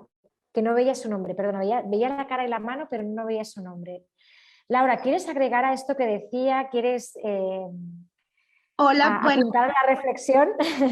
totalmente. Pues en primer lugar agradecer todos esos tips, todas esas ideas que nos dan sumamente importantes para poder escuchar las voces de las comunidades. Y creo que para la creación de políticas públicas, para la creación de intervención de espacios públicos con enfoque de género, muchas veces el papel que juega la municipalidad es muy frío o muy lento, ¿verdad? Entonces es muy importante también el empoderamiento de la comunidad para que ellas puedan exigir esa voz o esa intervención. Y también, como decía Ruth, cómo poder transversalizar. Ahí también es bastante importante la fuerza, la energía y la sensibilización que van a contar esas mujeres que están en estas unidades municipales de la mujer para poder impulsar este enfoque de género, este enfoque de interseccionalidad, para poder escuchar las diversas voces, porque muchas veces hay resistencia de escuchar la diversidad de voces, porque las voces tienen poder y también exigen sus derechos. Entonces, a la hora de poder intervenir, por eso es muy importante el papel que juega la municipalidad para que realmente las voces de la comunidad puedan ser escuchadas y puedan ser no solamente escuchadas, sino que ya ejecutadas con estos proyectos o con esas políticas públicas que realmente puedan tener los efectos que la comunidad desea. Muchísimas gracias y aquí estoy muy encantada de escuchar todas esas herramientas que nos van a servir. Muchas gracias, Laura. Ahora le agrego a tu reflexión, también Kiney habla de que su pregunta va encaminada en la línea de Ruth, muchas veces les asigna la unidad, una unidad de mujer y familia, por ejemplo, una unidad de la mujer y niñez, como separar los designios generacionales asignados a la mujer en el ámbito del cuidado hasta en la institucionalidad, ya que al institucionalizar esto no se motiva, no se potencia la participación en el ámbito público y espacios de decisión en estos temas de movilidad y otros. Totalmente de acuerdo, Kiney. O sea, a veces desde las áreas de mujer, ¿no? Tradicionalmente, según cuál es el contexto político, solo se trabajan o se perpetúan, ¿no?, los roles de géneros asignados a las mujeres, ¿no?, donde se trabaja cuál es el rol de la mujer como madre, como cuidadora, ¿no? Y en cambio no se las ve como agentes de cambio en su comunidad y como fuente de información y experta en su comunidad en ámbitos como la movilidad y el espacio público. Totalmente de acuerdo. Para poner un ejemplo, ¿de acuerdo? Y ahora explicaré algunos métodos que enlaza con lo que ha dicho Laura, porque muchas de las guías que hemos hecho, de hecho la primera, tiene un componente de organizar a las mujeres o de las mujeres que ya están organizadas, de que puedan coger estas herramientas y puedan trabajar temas de urbanismo también en su territorio, ¿vale? Y otras herramientas van dirigidas, por ejemplo, más a nivel de la institución, de cómo la institución se puede apropiar de esa herramienta y también ponerla en práctica, ¿vale? Pero antes de contar esto, ¿no? Esto para un poco poner un ejemplo de lo que pasaba en Cataluña hace unos años, que aún pasa, y pasaba algunos años en el ámbito del urbanismo. En 2004, que no sé si Blanca lo explicó esto, pero nosotras nos llamamos punt 6, porque en el 2004 se aprobó una ley de mejoras de barrios que dotaba a los municipios de fondos para hacer proyectos, planes de mejoras barriales en barrios que habían quedado marginalizados o con muchas deficiencias a nivel urbanístico y también sociales, ¿vale? Es una ley pionera porque es la primera ley urbanística a nivel de Cataluña, pero también a nivel del Estado español, que por primera vez incluye la perspectiva de género en una ley de urbanismo, ¿sí? Y la perspectiva de género se incluía en el principio 6, en el punto 6, que obligaba a que los proyectos que se presentaban de mejoramiento barrial tenían que incluir una perspectiva de género en cómo se pensaban los espacios públicos y los equipamientos y servicios de esos barrios, ¿de acuerdo? Por primera vez en la agenda urbanística se pone que es obligatorio integrar la perspectiva de género, en el año 2004, ¿sí? ¿Qué pasaba? Las municipalidades les llegaban los pliegos para hacer el proyecto y cuando llegaban al punto 6, que era el de la equidad de género, no tenían ni idea de cómo meter el punto 6 en esa propuesta de plan de mejoramiento barrial para recibir fondos. ¿Qué hacían muchas veces? Pues hacían talleres y tallercitos sin desmerecer a los talleres de costura o a los talleres de cocina, pero hacían talleres que replicaban el rol tradicional de las mujeres, ¿no? Y decían, bueno, en este nuevo equipamiento vecinal que vamos a hacer, vamos a promocionar que las mujeres hagan actividades. Y a lo mejor la actividad que hacían era una actividad de aprender a coser o era una actividad de compartir diferentes cocinas del mundo, que digo, está muy bien, pero no pensaban en cómo la perspectiva de género se podía integrar de manera transversal en todo el plan, en todo el mejoramiento del plan, ¿de acuerdo? Del barrio, perdón, a través de la participación activa de las mujeres. Entonces, de todos los proyectos que se hicieron de ley de barrios en 2 convocatorias que hicieron entre 2004 y 2012, hay muy pocos que transversalicen la perspectiva de género. De hecho, son casos como de estudio y que se ejemplifican, pero hay poquísimos, ¿no? Porque se hacía de una manera muy replicadora, ¿no? Reproductora, ¿no? Nunca más bien dicho, de los roles de género tradicionales. Entonces, con esta filosofía, ¿no? De la interseccionalidad y de la comunidad, nosotras desde los inicios siempre hemos reconocido, ¿no? con esta visibilidad de las genealogías, de que lo que nosotras hacemos ni mucho menos nos lo hemos inventado, sino que son aprendizajes de muchas mujeres que nos han predecido, y que lo que hemos aprendido viene por el trabajo que hacemos intensamente con mujeres de diferentes comunidades. Empezamos a, de alguna manera, recopilar herramientas en guías, ¿no? Que todas son accesibles en nuestra página web, que son de libre acceso, son descargables, ¿no? Porque al igual que hemos aprendido de muchas mujeres, queremos que muchas personas puedan utilizar estas herramientas para replicarlas y adaptarlas a sus territorios y a sus contextos.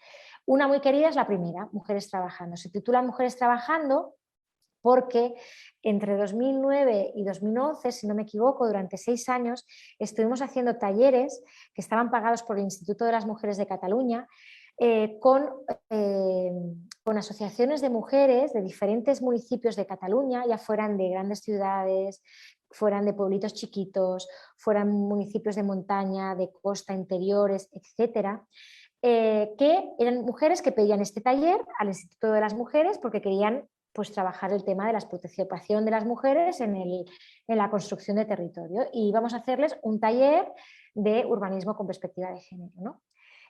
Claro, nosotros adaptamos digamos que las actividades, los métodos a cada territorio, a cada grupo de mujeres, a cada demanda, y con esto recopilamos muchísima información de métodos que queríamos trabajar, ¿no?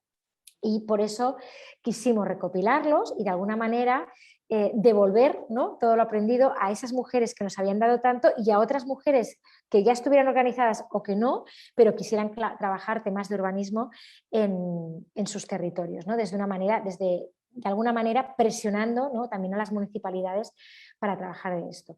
Tenemos otras guías, creo que os voy a presentar algunos detalles, ¿verdad? Así, vale. Tenemos otras guías, entonces os voy a presentar brevemente las guías, cuáles son, ¿de acuerdo? Básicamente presentan herramientas que se pueden aplicar en diferentes momentos de los proyectos para evaluar un proyecto ya existente, un plan, un programa. Son herramientas de diagnóstico, son herramientas de proyecto para también cuando estamos proyectando, no estamos haciendo un proyecto ejecutivo, por ejemplo, o un plan, pero también son herramientas que pueden ayudar a la evaluación del resultado, ¿no? Después de la construcción o de la posocupación de ese territorio. Estas guías y herramientas combinan los datos secundarios, ¿no?, que ya existen, ¿no?, de datos sobre población, ¿no?, que vienen de un censo, por ejemplo, de equipamientos, de espacios públicos, sobre la información de la estructura territorial, datos que puede haber, por ejemplo, de movilidad y transporte, de victimización y seguridad, ¿de acuerdo?, con datos primarios que recogemos a través de herramientas participativas, ¿de acuerdo? Y algunas de las herramientas que recogen estas guías y que utilizamos en los procesos participativos son desde herramientas ya más convencionales, desde la sociología y la antropología y los estudios sociales, como la observación participante, las entrevistas en profundidad con personas claves, grupos de discusión con personas diversas, a metodologías que hemos adaptado más desde el urbanismo feminista, como las marchas exploratorias, los recorridos de reconocimiento de la vida cotidiana, talleres participativos de redes de vida cotidiana o de redes de movilidad, mapas comunitarios o mapas corporales, ¿no?, que también es una herramienta, conectando con lo que hablábamos antes del territorio cuerpo-tierra, que utilizamos también para analizar cómo nuestros cuerpos, ¿no?, cómo la ciudad, el territorio impacta en nuestros cuerpos, ¿no? Y la diversidad de herramientas, esto también es como muy importante de decir, la diversidad de herramientas hace que con cada herramienta recojas un pedacito de conocimiento diferente, ¿no? Más recientemente los mapas corporales se han empezado a utilizar, ¿no?, en los últimos años, ¿no?, los hemos empezado a utilizar nosotras. Sin utilizar los mapas corporales nos estábamos perdiendo la escala del territorio cuerpo, ¿de acuerdo? Cuando utilizamos el mapa comunitario estamos trabajando la escala de comunidad. Por ejemplo, cuando hacemos marchas exploratorias puede ser la escala más de barrio o incluso puede ser la escala más de ciudad. Hemos hecho marchas exploratorias que cubrían varios municipios, por ejemplo, de una misma área metropolitana, ¿de acuerdo? Entonces, la utilización de herramientas diversas nos permiten triangular datos y recoger diferentes partes de conocimiento que lo que ayuda es a tener un diagnóstico complejo de la realidad de ese territorio, ¿vale? Muy brevemente os presento las guías, de acuerdo, que las podéis bajar de la web. Mujeres Trabajando, que es una guía de reconocimiento urbana con perspectiva de género. Esta guía tiene distribuida en 4 fases: informémonos, describamos y analizamos nuestro entorno cotidiano, compartimos nuestra experiencia y continuamos trabajando. Diferentes herramientas para abrir la mirada y analizar los espacios de nuestra propia experiencia cotidiana, ¿de acuerdo? Y ha sido, como he dicho, creada a partir de la vivencia, de las experiencias y vivencias de muchas mujeres. Es una guía con un lenguaje muy coloquial. La idea es que una guía, además está escrita en la primera persona del plural, ¿no?, en nosotras, hablamos siempre desde el nosotras, ¿no?, por eso hablamos de informémonos, describámonos, porque es una guía que tiene vida, como el mismo título dice, Mujeres Trabajando, ¿no? Está en acción, es una guía viva y para que sea apropiada por las mujeres que deciden, pues venga, queremos hacer un análisis, un diagnóstico de nuestro barrio, pues ¿cómo lo podemos hacer? Pues puedes coger esta guía y trabajar con esto. ¿Son herramientas que solo se tienen que trabajar con mujeres? No, le dimos el título Mujeres Trabajando para reconocer el trabajo que hicimos con mujeres, pero son herramientas que se pueden adaptar y que de hecho nosotras adaptamos continuamente en nuestro trabajo diario a muchos grupos de personas, ¿vale? La segunda guía que publicamos es Espacios para la Vida Cotidiana. Esta es una auditoría de calidad urbana con perspectiva de género.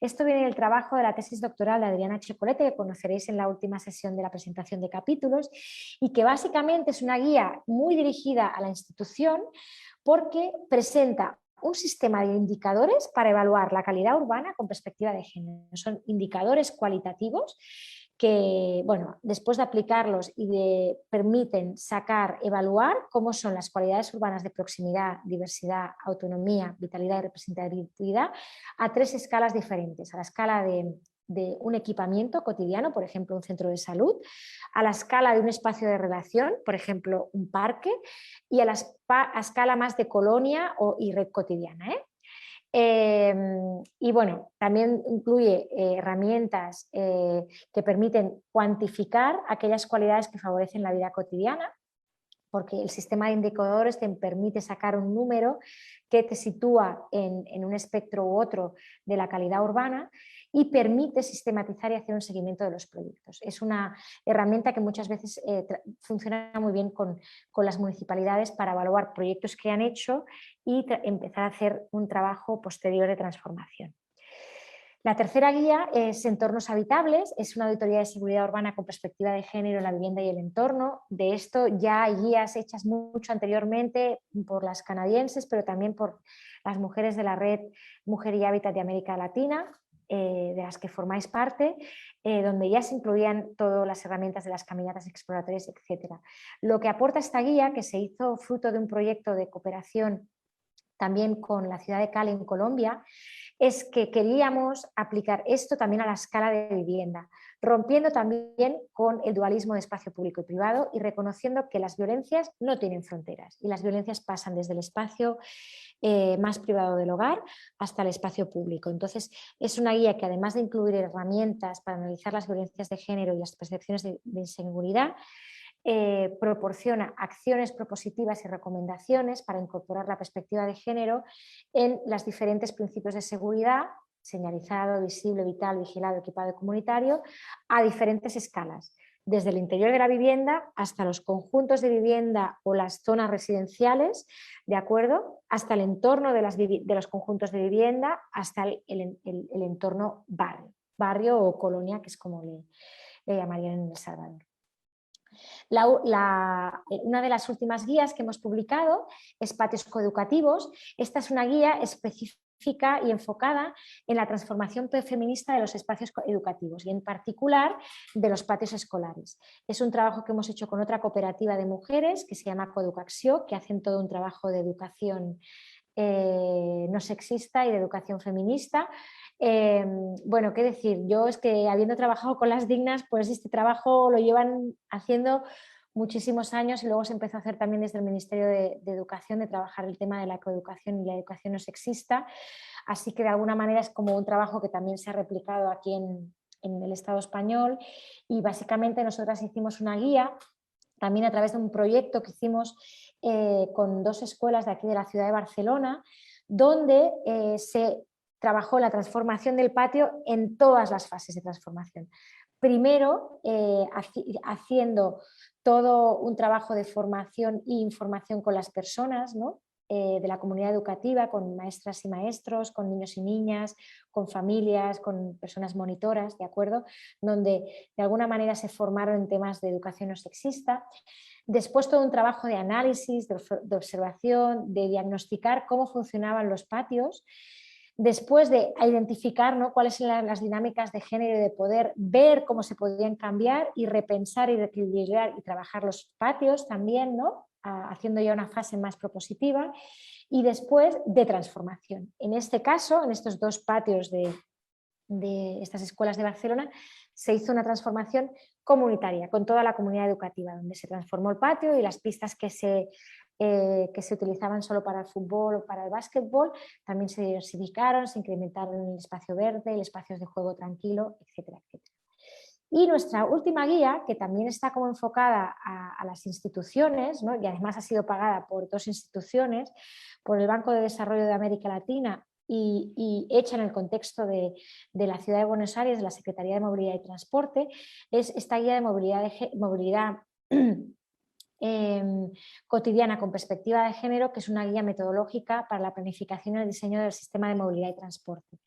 Esto es una guía donde proponemos 5 cualidades de la movilidad con perspectiva de género. También proponemos herramientas para incorporar en el análisis de la movilidad y los sistemas de transporte, adaptadas al ámbito de la movilidad y el transporte, herramientas participativas o herramientas como la observación a través de guiones de observación, por ejemplo, de las infraestructuras de transporte, pero también incluye a través de estas cualidades, ¿no?, de cómo debe ser la movilidad cotidiana con perspectiva de género, incluye 10 criterios de género de la movilidad, donde a través de esos 10 criterios se hacen una serie de acciones propositivas que se pueden incluir en los sistemas de movilidad y transporte y además incluye indicadores de monitoreo y de evaluación de estas diferentes acciones, ¿no?, y cómo, digamos, adaptarlos o de alguna manera también diseñar indicadores adaptados a cada contexto.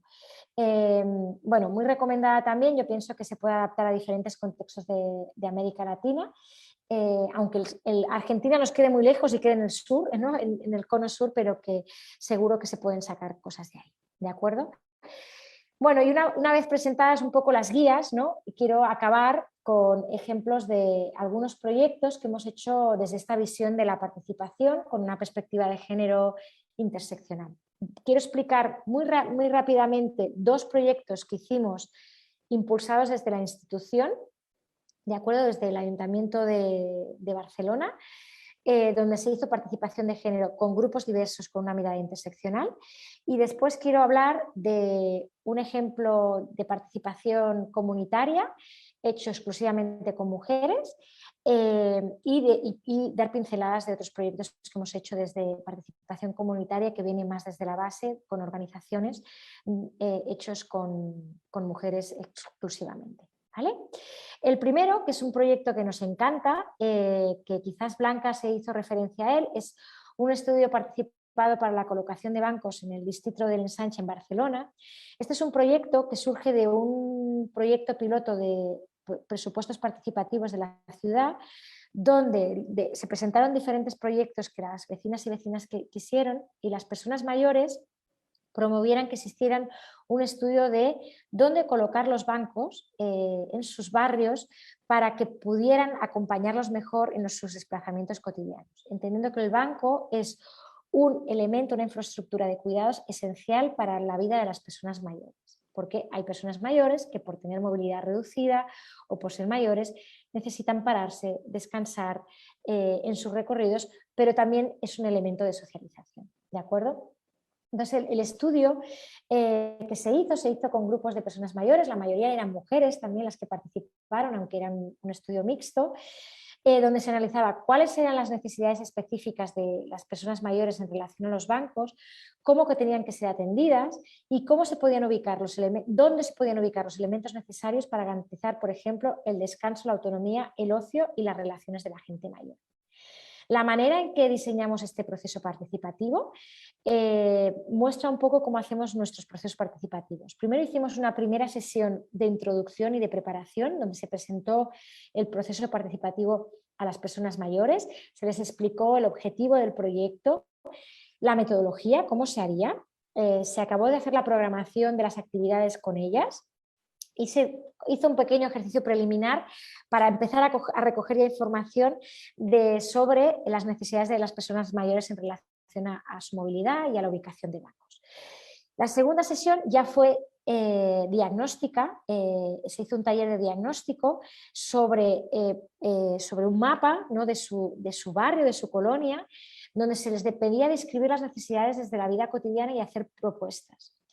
Luego se hizo una tercera sesión que es ir a caminar con cada grupo de personas mayores que se trabajaba, con cada grupo de cada colonia, ¿no?, para recoger, poniendo en situación las necesidades y las propuestas. En este recorrido, que eran grupos chiquitos de 5 o 6 personas, además íbamos con 2 sillas plegables, porque lo que hacíamos es recorrer algunos de sus desplazamientos cotidianos que enlazaban pues un pequeño comercio, una tiendita, ¿no?, con una farmacia, por ejemplo, con una parada de transporte, ¿no?, de autobús o con un equipamiento, por ejemplo, de salud, con el centro de salud, y ver dónde había bancos o sillas para sentarse, dónde no las había y dónde no las había, pero eran necesarias, colocábamos una silla, nos sentábamos y analizábamos con ellas y con ellos pues dónde sería la mejor ubicación, ¿no?, en relación a que sea un comercio, a una esquina, a una parada de transporte, etc. Y por último hubo una cuarta sesión conjunta de trabajo con todos los grupos de cada barrio juntos, donde se definieron criterios y propuestas para la ubicación de los bancos, ¿de acuerdo? Este es un ejemplo de del mapa diagnóstico que salía de cada barrio. Por ejemplo, en este se ejemplifica uno de los barrios, que es el barrio de la derecha del Ensanche, ¿no? Se ejemplificaba pues, el centro de uso, ¿no?, del barrio, por ejemplo, en verde donde había avenidas con bancos, ¿no? En rojo, por ejemplo, pues donde, por ejemplo, había una falta, ¿no?, unas zonas sin bancos, ¿no?, por ejemplo, para ubicarlas, ¿no? Había fotos de los recorridos de reconocimiento y después se hicieron recomendaciones, ¿no?, de cómo colocarlos. Se hicieron recomendaciones en relación a si se ubicaban, dónde se ubicaban, ¿de acuerdo? Si en una esquina, si delante de un edificio singular, si en una banqueta que era suficientemente ancha, si a la salida de un equipamiento, si estaban orientados al sol o a la sombra, etcétera. Pero también se hicieron recomendaciones de qué materiales, ¿no? Si habían de ser qué tipo de materiales, de la ergonomía, de en qué lugares se tenía que poner un banco grande, que tuviera respaldo, que tuviera sitio para apoyar el brazo, en qué lugares se podían poner más formato bancos, formato silla, en qué banco se podía ubicar, por ejemplo, un cubo de cemento, para también diversificar las opciones y responder a las diversidades de necesidades. ¿De acuerdo? Otro ejemplo es otro proceso participativo que hicimos para decidir los espacios del uso vecinal de la reforma del mercado de San Antonio, que es un mercado histórico de aquí de Barcelona, que tardó muchos años en reformarse porque encontraron restos arqueológicos y una reforma que tenía que durar 3 años duró 8 o 9. La reforma incluía tener un espacio vecinal y que las personas vecinas decidieran cómo debería ser el espacio público del entorno. ¿De acuerdo? Entonces, hubo 3 fases. Una fase informativa donde se hizo toda una serie de actividades para llegar a la diversidad de personas del barrio para que se apuntaran a los talleres participativos y de diagnóstico. Hicimos desde montar una parada en la entrada del mercado en un sábado en la mañana, que es cuando hay más actividad, informando a las personas de cuándo eran los talleres, recogiendo datos de a qué taller querían participar, empezando a recoger ya datos del uso del mercado y de su entorno, de las personas que venían, etc. También se hicieron sesiones informativas de cómo iba la reforma del mercado a través de diferentes mecanismos de comunicación, vídeos, redes sociales, carteles, presencia en el espacio público, llamadas a las organizaciones vecinales o a las asociaciones, etc. Luego se hizo una fase deliberativa, que es donde se hizo todo el trabajo de diagnóstico y donde aquí aplicamos lo que os dije de hacer grupos de trabajo separados en diferentes grupos. Hicimos un grupo de jóvenes, grupo de entidades vecinales, grupo con gente mayor, un grupo de personas con diversidad funcional, fuimos a las escuelas y hicimos un grupo de infancia, un grupo también de comerciantes, porque obviamente trabajar un mercado quiere decir trabajar con las personas que tienen un negocio en el mercado, y también hicimos un grupo de mujeres. En total fueron 8 grupos de trabajo y además sabíamos que es un barrio donde hay un porcentaje importante de personas migradas, sobre todo de la comunidad pakistaní y de la comunidad china, y sabemos que son personas que regentan comercios y que no se sentían interpelados a venir a trabajar en grupos de participación, y les hicimos, por ejemplo, entrevistas personalizadas a estas personas. Finalmente se hizo una actividad deliberativa donde se pudieron compartir los resultados de todos los talleres, ¿no? en un espacio abierto, y donde las personas pudieron priorizar necesidades y propuestas. Y por último, para cerrar el proceso participativo, se hizo una sesión de resultados donde se presentaron los resultados del diagnóstico, cuáles habían sido las propuestas, y después de que la institución, el ayuntamiento, hubiera revisado las propuestas, qué propuestas se podían comprometer a incluir dentro del proyecto urbanístico del espacio comunitario del mercado y del espacio público. Muy bien, esto como 2 ejemplos así muy rápidos de procesos participativos que vienen de la institución. Para acabar, y para mí los más queridos, ¿no? Porque son los que a veces tienen como un impacto más grande, sobre todo en las comunidades, ¿no? Y que al final también acaban influyendo a la política pública y las instituciones. Las experiencias que hemos hecho desde la comunidad, ¿no? Uno de muy querido es el proyecto de Nocturnas, que es un proyecto de investigación y acción participativa, donde hicimos un trabajo con 24 mujeres que trabajan de noche, con la idea de romper con la idea de que es hacer investigación, utilizando investigación-acción, que también en el contexto de El Salvador conocéis perfectamente, viene del ámbito de la educación popular y de todo el tema de la pedagogía, las pedagogías de Paulo Freire y de Fanon, ¿no? Donde se trabaja para ver a las personas que participan como investigadoras, se valora lo cualitativo, y además de analizar un problema, lo que se hace es para trabajar para la acción y la transformación. En Nocturnas fue un proyecto que hicimos en colaboración con otras 4 organizaciones feministas y de mujeres. Fue parte también de mi tesis doctoral, ¿no? Hicimos un grupo de investigación con 24 investigadoras y con representantes de las 5 organizaciones.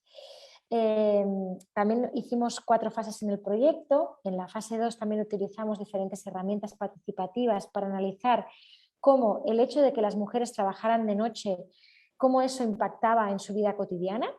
Sobre todo salieron muchos temas, muchos datos en relación a cómo la movilidad y la ciudad en general no está pensada por la noche.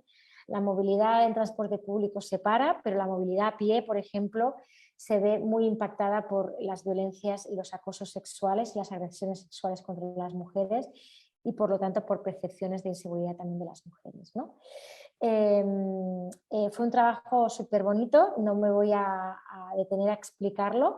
Hay un informe publicado también en la sección de guías de nuestra web y 3 vídeos participativos, porque las mujeres, aparte de hacer acción, querían difundir.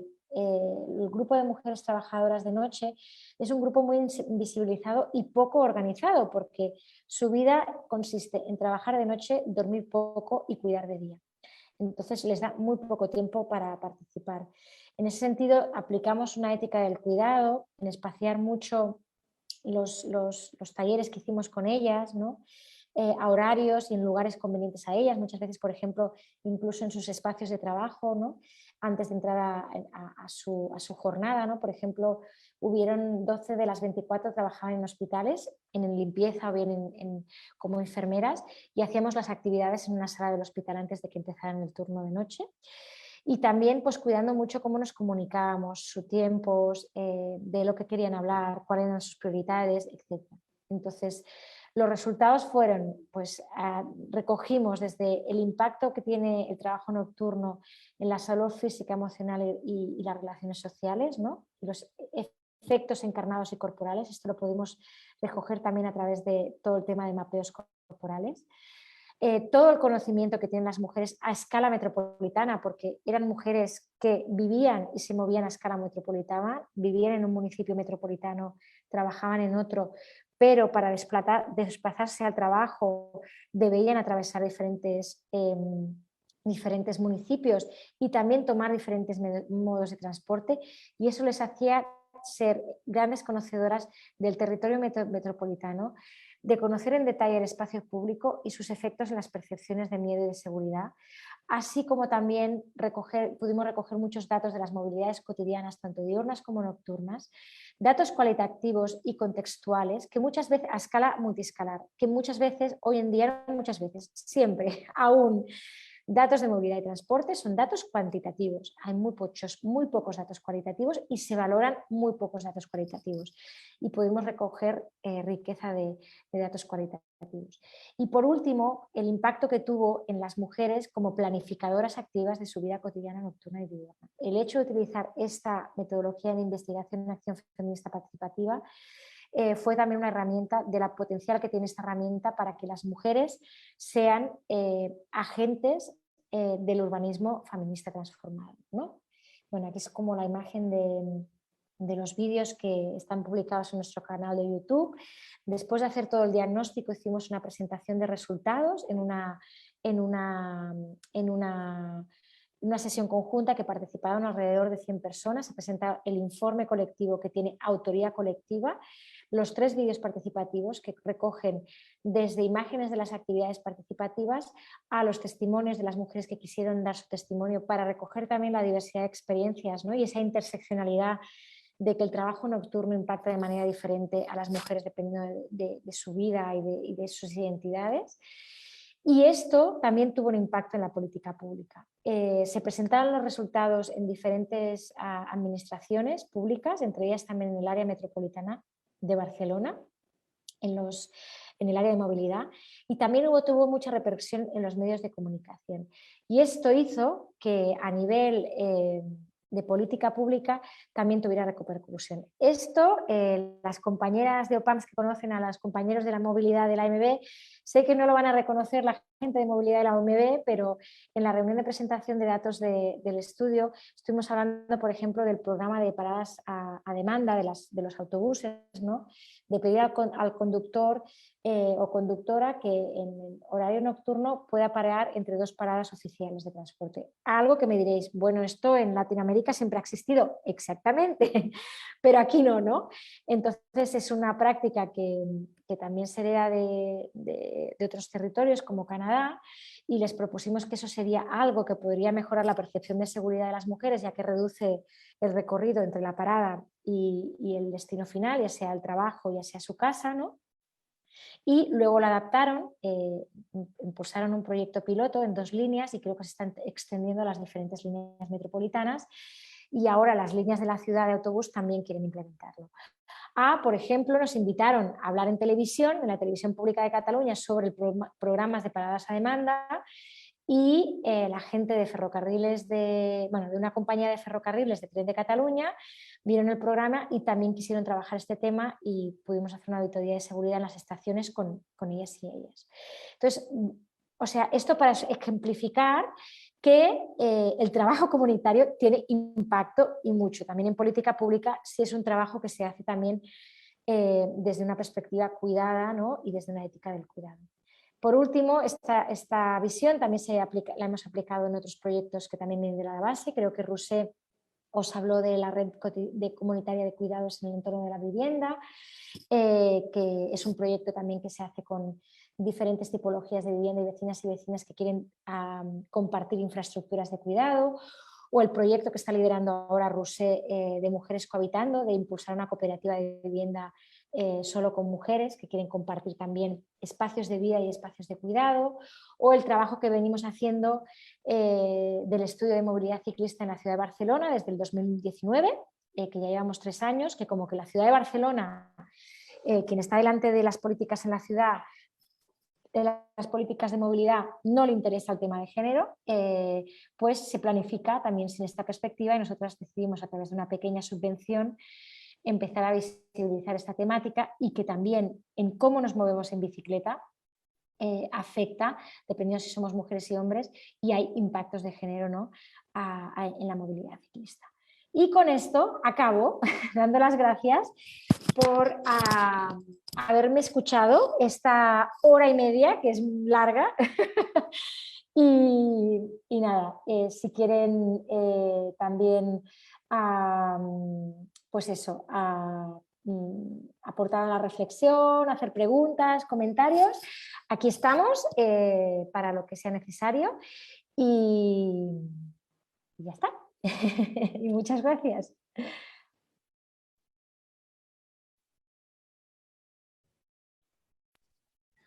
Muchas gracias a ti, Sara, por esta ponencia, que realmente, como te dices, 1 hora y media, pero ni la sentimos porque fue bastante interesante, y nos citó, ¿verdad? También con los elementos que las compañeras anteriormente ya nos habían explicado.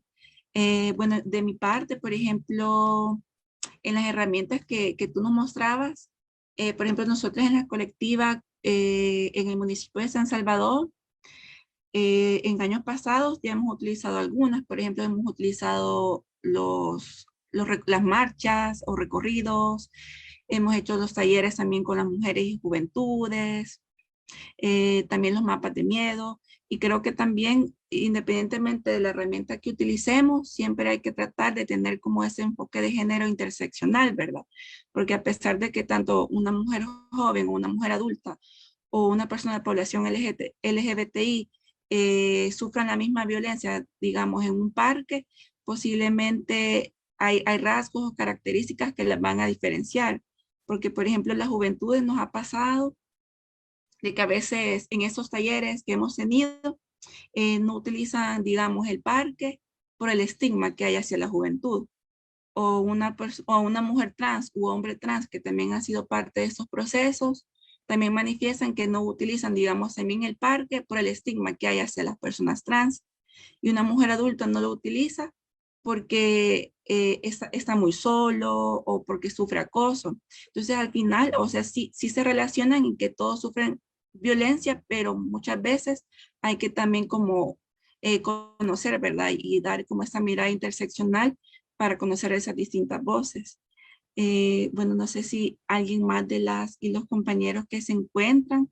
Muchas gracias, Rosy, por aterrizarlo al contexto y al trabajo que habéis hecho, porque creo que ejemplifica muy bien lo que he intentado transmitir. Sí, no, bueno, también comentarles de que, por ejemplo, este diplomado, como ya saben las y los compañeros, es la tercera edición que hacemos, pero nosotras también paralelamente hacemos también un proceso formativo, tanto con mujeres, con juventudes y población LGBTI, lideresas de los municipios, precisamente también es en esas mismas temáticas, y lo que hemos hecho en las tres también versiones con las mujeres, de que ellas hacen una propuesta de demandas, también desde la mirada de las mujeres y las juventudes. Por ejemplo, la de esta edición, aún nos encontramos en construcción, pero cuando ya se formalice, se las vamos a socializar tanto a las compañeras del diplomado como a ustedes, para que también miremos, ¿verdad?, cómo hemos hecho uso de esas herramientas que tú misma nos mencionabas para el análisis de las distintas situaciones. Bueno, no sé si, creo que María Rosa, creo que activó el micrófono. No, gracias. Solo agradecer la participación de cada una de las personas que están acá y pues echarle ganas con todas esas herramientas y con todos estos conocimientos, adecuándolos a la realidad que vivimos y pues creo que ingeniándonos más estrategias, ingeniándonos más pensadas, haciendo más alianzas, escuchando, proponiendo. Eso, me parece que es muy bien, muy bueno la experiencia de cada una de nosotras y los conocimientos que hemos adquirido. Nada, gracias. Buen día.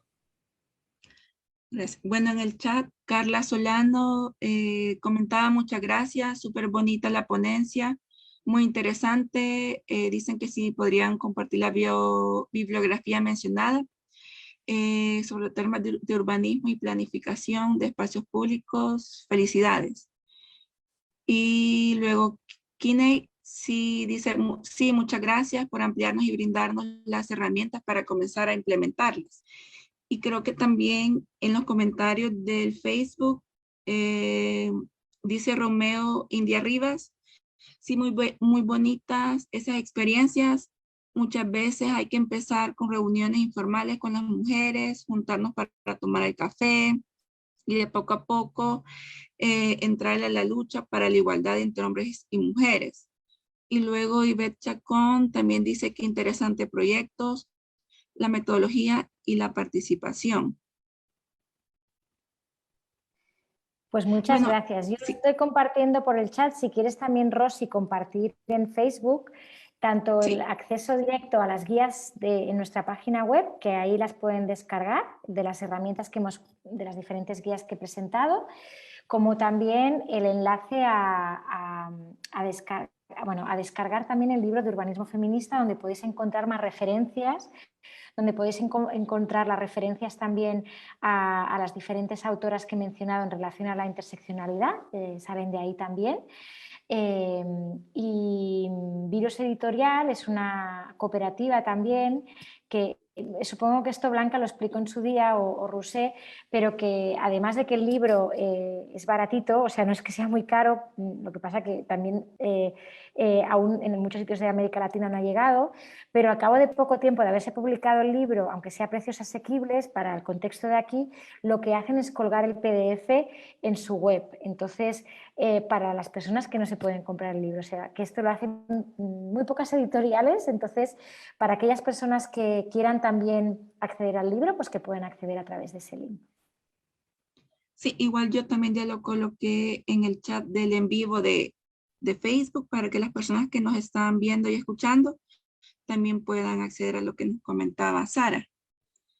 Bueno, si ya no hay más comentarios o preguntas, creo que llegaríamos hasta ahorita. Muchas gracias, Sara y compañeras, por estar nuevamente en ese tercer webinar. Igual los esperamos en el siguiente, que si no me equivoco, sería el próximo 24 de noviembre. Ella sería también con otra compañera del colectivo Punt 6, También vamos a hacer la transmisión en vivo en Facebook para que todas las personas que nos han acompañado también puedan ser parte de este proceso. Y bueno, nuevamente muchas gracias, Sara y compañeras. Muchas gracias a vosotras y espero verlas pronto. Sí, sí. Seguimos. Será Chao. bienvenida siempre. Gracias. Chao.